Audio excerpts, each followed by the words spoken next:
بسم اللہ الرحمن الرحیم۔ شروع اللہ کے نام سے جو بڑا مہربان اور نہایت رحم کرنے والا ہے۔ تو یہ بات کرتے ہیں حضرت موسیٰ علیہ السلام کے متعلق۔ حضرت موسیٰ علیہ السلام جنہیں کلیم اللہ کہا جاتا ہے، اللہ پاک نے ان پہ آسمانی کتاب تورات نازل فرمائی۔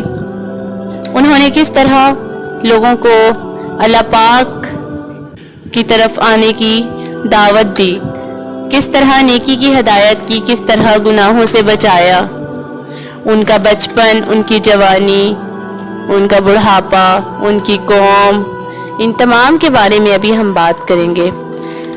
ویڈیو کو شروع کرنے سے پہلے آپ ہماری چینل کو سبسکرائب کر دیں تاکہ ہمارے آنے والی تمام ویڈیوز آپ تک پہنچتے رہیں۔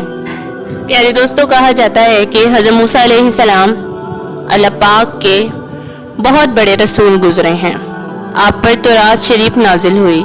ان کی قوم، جنہیں اس وقت یہودی کہا جاتا ہے، انہیں بنی اسرائیل کی ہدایت اور نجات کا کام آپ کے سپرد ہوا۔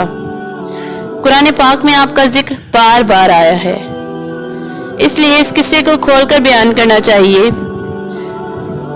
حضرت ابراہیم کے دو بیٹے مشہور ہوئے، حضرت اسماعیل علیہ السلام اور حضرت اسحاق علیہ السلام۔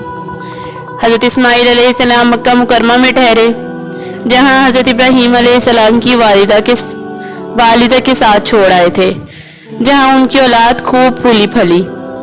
انہی میں ہمارے رسول پاک جناب محمد صلی اللہ علیہ وآلہ وسلم بھی پیدا ہوئے۔ ان کے بیٹے یعقوب تھے، جن کا دوسرا نام اسرائیل یعنی اللہ کا بندہ تھا۔ ان کی اولاد بنو اسرائیل کہلائی۔ یہ لوگ حضرت یوسف علیہ السلام کی وجہ سے مصر میں آباد ہو گئے تھے، جہاں کا قصہ پہلے ہی تحریر کر دیا گیا ہے۔ جہاں وہ مصریوں کے 400 سال تک غلام بنے رہے۔ مصر پر اس زمانے میں قبطیوں کی حکومت تھی، ان کا بادشاہ فرعون تھا۔ یہ بنی اسرائیل پر طرح طرح کے ظلم کرتا تھا۔ اللہ تعالیٰ نے رحم فرمایا اور بنی اسرائیل کی ہدایت اور آزادی کے لیے حضرت موسیٰ علیہ السلام کو پیدا فرمایا۔ مصر کے بادشاہ فرعون کو نجومیوں نے بتایا کہ بنی اسرائیل میں بہت جلد ایک لڑکا پیدا ہونے والا ہے جو تیری حکومت کو تباہ کر کے اپنی قوم کو آزاد کروا لے گا۔ اس خبر سے وہ پریشان ہو گیا اور اس نے حکم دیا کہ اس قوم میں جو بھی لڑکا پیدا ہو اسے ذبح کر دیا جائے، مگر لڑکیاں زندہ رہنے دی جائیں۔ جس سال حضرت موسیٰ علیہ السلام پیدا ہوئے، ان کی والدہ کو اس بات کا ہر وقت کھٹکا لگا رہتا تھا کہ کوئی دایا بادشاہ کو اس بات کی خبر نہ دے دے، مگر اللہ تعالیٰ نے ان کو تسلی دی کہ تم فکر نہ کرو۔ جب بیت کھل جانے کا خطرہ زیادہ ہو گیا تو انہوں نے اللہ تعالیٰ کے حکم سے حضرت موسیٰ کو ایک صندوق میں بند کر کے دریا میں ڈال دیا۔ دریا کے دوسری طرف فرعون کے گھر والے تھے۔ انہوں نے صندوق کو بہتے دیکھا تو اٹھا کر گھر لے آئے۔ یہ فرعون کی بیوی تھی۔ انہیں خبر نہ تھی کہ آگے چل کر یہی لڑکا ان کے رنج کا سبب ہوگا۔ فرعون کی بیوی نے کہا، اسے قتل نہ کرو، یہ ہم سب کی آنکھوں کی ٹھنڈک ہے، ہمارے کام آئے گا اور اسے ہم اپنا بیٹا بنا لیں گے۔ اب اس کے دودھ پلانے کی فکر ہوئی تو وہ کسی عورت کا دودھ نہیں پیتے تھے۔ ان کی بہن جو اس صندوق کے پیچھے لگی ہوئی تھی یہ سب کچھ دیکھ رہی تھی۔ انہوں نے کہا کہ میں ایک انا کا پتہ دیتی ہوں جو اس کو پال لے گی اور اچھی طرح دیکھ بھال بھی کر لے گی، اور انہوں نے حضرت موسیٰ علیہ السلام کی ماں کا پتہ بتایا۔ اس طرح موسیٰ علیہ السلام کو اپنی قوم کے دشمن فرعون کے گھر میں پرورش پاتے رہے، یہاں تک کہ جوان ہو گئے۔ ایک روز کا قصہ ہے کہ وہ صبح سویرے شہر آئے۔ اس وقت سب کے سب آرام سے سو رہے تھے۔ انہوں نے اپنی قوم کے ایک آدمی کو دیکھا جسے قبطی مار رہا تھا، کیونکہ وہ اس سے بگاڑ میں کام لینا چاہتا تھا اور وہ انکار کر رہا تھا۔ حضرت موسیٰ علیہ السلام نے اپنی قوم کی ذلت برداشت نہ کی اور اس کی مدد کے لیے مجبور ہو گئے۔ انہوں نے اس کے گھونسا مارا کہ اس کی جان نکل گئی۔ اس کا مرنا تھا کہ حکومت میں کھلبلی مچ گئی۔ بنی اسرائیل کے ایک شخص نے ہماری قوم کے آدمی کو مار ڈالا، چنانچہ حکم دیا گیا کہ قتل کرنے والے کو مار دیا جائے۔ مگر حضرت موسیٰ علیہ السلام کو وقت پر خبر مل گئی اور وہ مدین کی طرف چلے گئے، جو حضرت شعیب کا شہر تھا۔ حضرت شعیب کا ذکر ابھی آپ پچھلی ویڈیو میں سن چکے ہیں۔ حضرت موسیٰ علیہ السلام مدین کے قریب پہنچے تو دیکھا کنویں کے پاس بہت سے لوگ جمع ہیں جو اپنے اپنے جانوروں کو پانی پلا رہے ہیں، مگر دو لڑکیاں اپنے جانوروں کو لے کر ایک طرف کھڑی ہیں۔ حضرت موسیٰ نے پوچھا تم کیوں کھڑی ہو؟ انہوں نے کہا ہمارا باپ بوڑھا ہے، ہم اس انتظار میں کھڑے ہیں کہ یہ لوگ اپنے جانوروں کو پلا لیں تو بچا ہوا پانی ہم بھی اپنے جانوروں کو دے دیں گی۔ یہ سنا تو انہوں نے پانی کھینچا اور ان کے جانوروں کو پلا دیا اور ایک درخت کے نیچے جا کر بیٹھ گئے، کیونکہ شہر میں کسی سے جان پہچان نہ تھی۔ وہ دونوں لڑکیاں حضرت شعیب علیہ السلام کی صاحبزادیاں تھیں۔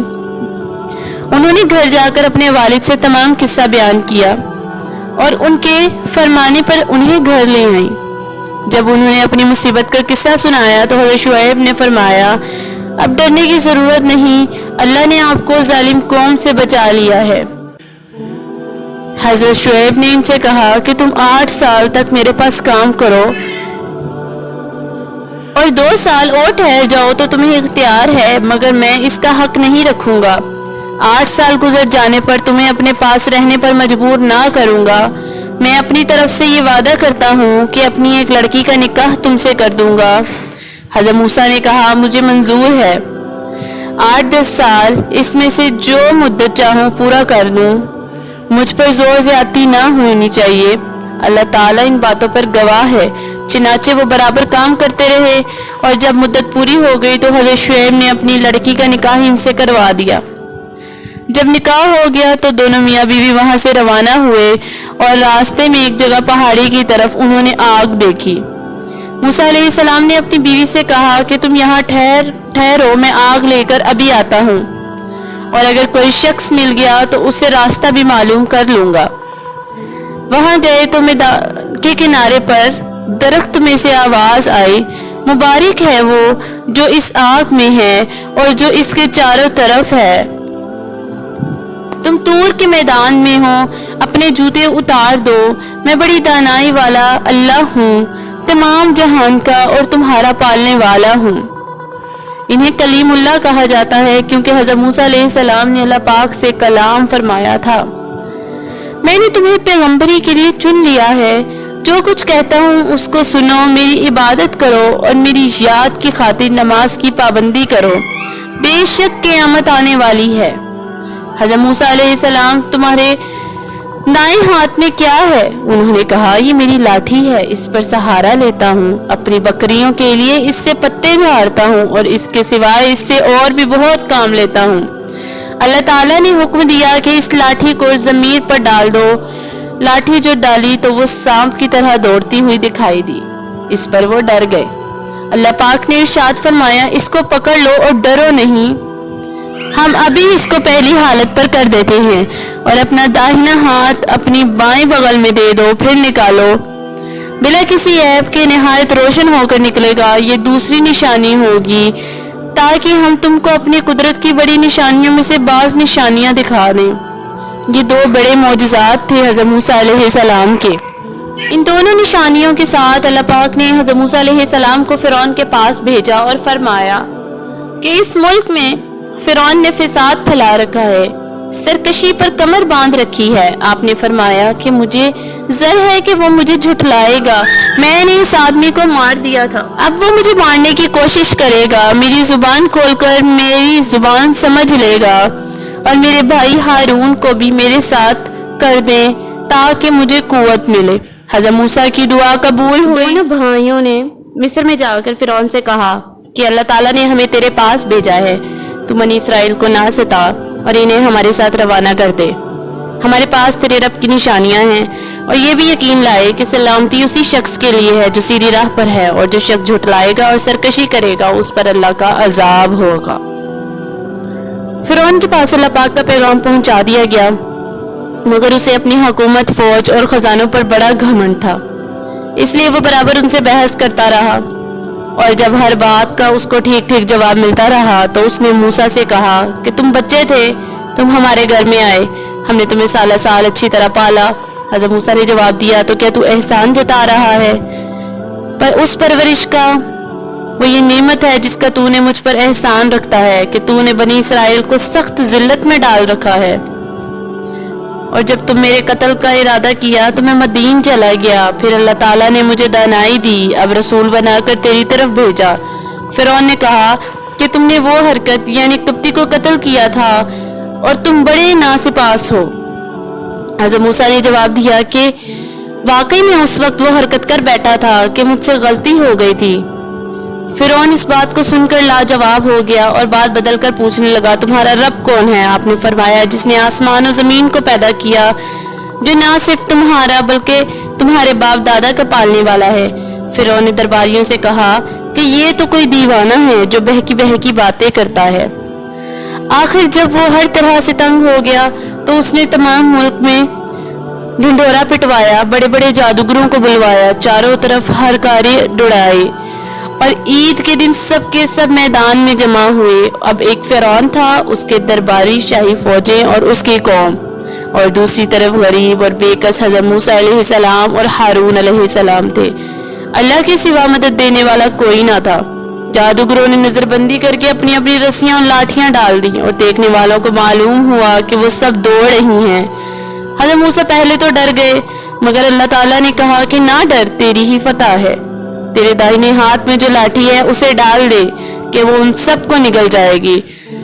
جو کچھ انہوں نے بنایا ہے یہ صرف جادو ہے، جہاں اللہ کا حکم آ جائے وہاں جادو کا کام نہیں۔ اب جو انہوں نے اپنی لاٹھی ڈالی تو وہ اژدہا بن کے سب کو نگل گئی۔ جادوگروں نے جو دیکھا تو وہ سب کے سب سجدہ میں گر گئے اور کہا کہ ہم موسیٰ اور ہارون کے رب پر ایمان لے آئے۔ فرعون نے غصے میں آ کر کہا، تم نے اس کو مان لیا ہے، ابھی میں نے حکم نہیں دیا تھا جس نے تم کو جادو سکھایا ہے؟ تم سب نے مل کر یہ شرارت کی ہے، تم سب کے ہاتھ اور پاؤں کاٹ ڈالوں گا، پھر سب کو سولی پر چڑھا دوں گا۔ مگر ان جادوگروں پر دھمکی کا کچھ اثر نہ ہوا۔ انہوں نے کہا، ہمیں کچھ پرواہ نہیں، ہمیں اپنے رب کے پاس جانا ہے، اور تو بس اسی زندگی میں چل سکتا ہے، جو کچھ تجھے کرنا ہے کر لے۔ اے ہمارے پالنے والے، ہم تجھ پر ایمان لے آئے، جب ہم پر مصیبتیں آئیں تو ہمیں صبر دینا اور دنیا سے مسلمان ہی اٹھانا۔ فرعون نے ان جادوگروں کو جو مسلمان ہو گئے تھے سولی پر چڑھا دیا اور ان کے ہاتھ پیر کٹوا دیے۔ اتنی تکلیفوں کے ہوتے ہوئے بھی وہ ایمان پر قائم رہے۔ اسی واقعہ کے بعد بھی فرعون کی قوم اللہ تعالیٰ پر ایمان نہ لائی اور اپنے اپنے غرور پر رہی۔ اللہ پاک بڑا مہربان ہے، وہ بار بار اپنے بندوں کو سیدھی راہ دکھاتا ہے۔ اس کے بعد اللہ پاک فرعون اور اس کی قوم کو ڈرانے کے لیے طرح طرح کے عذاب بھیجتے رہے۔ کچھ لوگوں کی نصیحت کے لیے قحط ڈال دیا، پیداوار میں کمی کر دی، مگر جب کبھی ان پر کوئی آفت آتی تو یہی کہتے موسیٰ اور ان کے ساتھیوں کی نحوست ہے، اور پھر اور زیادہ سمجھانے کے لیے ان پر دباؤ، ان پر وبا، ٹڈیاں، جوئیں، مینڈک اور خون کی نشانیاں بھیجیں۔ مگر جب کبھی ان پر کوئی عذاب آتا تو موسیٰ سے کہتے کہ آپ ہمارے لیے دعا کریں کہ عذاب ٹل جائے، ہم ضرور مسلمان ہو جائیں گے۔ مگر ان کی حالت یہ تھی کہ ادھر عذاب ٹلا اور وہ ادھر اپنے اقرار سے پھر گئے۔ جب ان کی حد ہو گئی تو اللہ پاک نے حکم دیا، موسیٰ علیہ السلام اپنی تمام قوم کو لے کر وہاں سے راتوں رات نکل کھڑے ہوئے۔ فرعون نے بھی شرارت کی اور ظلم سے ان کا پیچھا کیا، اور صبح ہوتے ہی ان کو سمندر کے قریب جا لیا۔ حضرت موسیٰ علیہ السلام کے ساتھی چلائے کہ ہم پکڑے گئے۔ آپ نے فرمایا، ہرگز نہیں، میرے ساتھ میرا رب ہے، وہ مجھے راستہ بتائے گا۔ اللہ کی نعمتیں ایسی ہوئیں، غرض اللہ تعالیٰ نے بنی اسرائیل کو صحیح و سالم سمندر کے پار اتار دیا۔ حضرت موسیٰ نے اپنا عصا مارا جس سے سمندر دو ٹکڑے ہو گیا اور حضرت موسیٰ کی قوم نکل گئی۔ جب فرعون اور اس کا لشکر نے ظلم اور شرارت کے لیے ان کا پیچھا کیا تو دیکھتے ہی دیکھتے سب غرق ہو گئے۔ وہ درمیان میں پہنچے ہی تھے کہ دریا جڑ گیا اور تمام لوگ نیست و نابود ہو گئے، اور یوں اللہ تعالیٰ نے ان کو باغوں، چشموں اور عالیشان و محلوں سے نکالا، اور پھر ان ظالموں پر آسمان نہ رویا نہ زمین، اور بنی اسرائیل کو ان چیزوں کا مالک بنا دیا جس کے لیے وہ صبر کرتے تھے۔ سمندر سے پار ہو کر یہ لوگ مصر کے ریگستانوں میں سفر کر رہے تھے۔ اللہ تعالیٰ نے انہیں دھوپ کی تکلیف سے بچانے کے لیے ان پر برابر سایہ کر دیا، اور ان کے کھانے کے واسطے من و سلوہ بھیج دیا۔ ان کو 12 قبیلوں میں تقسیم کر دیا اور ہر ایک کے لیے پانی کا ایک چشمہ مقرر کر دیا،